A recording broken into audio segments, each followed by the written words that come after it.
Okay.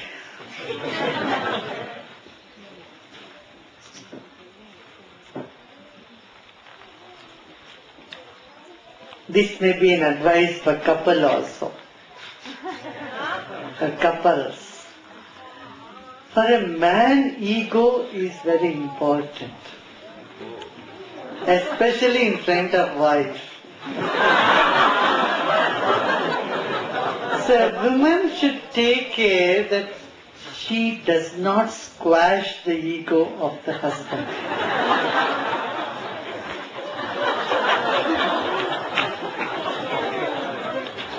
You know, if a woman squashes the husband's ego, he becomes like vegetable without any...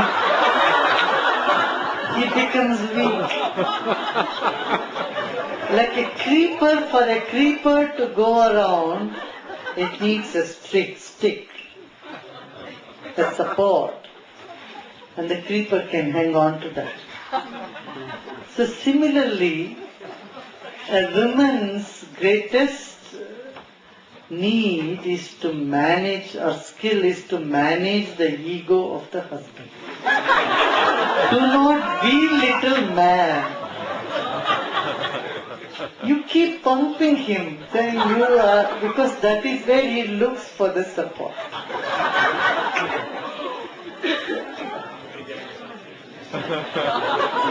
So, especially, especially when women squashes the ego of the husband, he feels weak, he cannot do any function.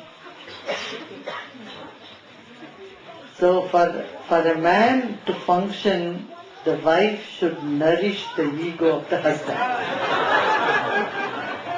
And not the other, not let him nourish his own ego. If you nourish his ego, he doesn't try to nourish his own ego.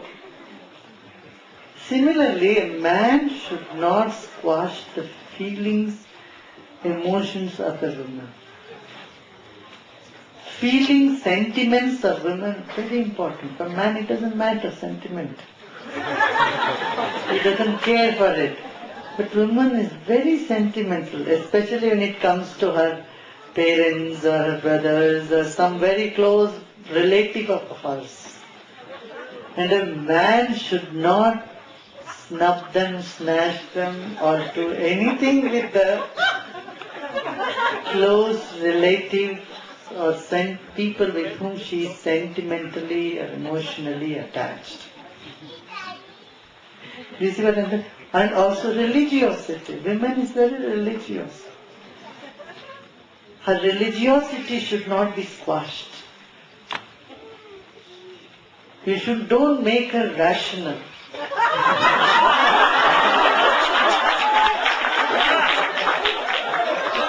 She does some ritual, something spiritual or religious.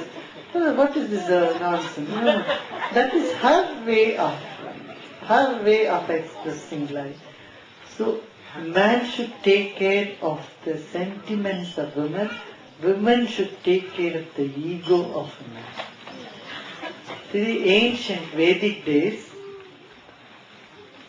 on the day of wedding, marriage, the husband touches the feet of the woman, his wife. He bows down to the wife, tells, I keep all my respect, prestige, my ego, everything in your feet. Now you take care of it. Don't make me bow down anywhere else in the world. And you know what man does? And then he pulls her toe and brings her on a rock and makes her step on the rock, says, you be like a rock. I know your emotion goes up and down, but if you are like a rock, our family can move on well. So these are the ancient ways that people used to take vows. In the rituals are very meaningful. There's some meaning in that, ritual. Similarly, when the bride enters the home, they throw a pot of rice. She has to kick a pot of rice in the house.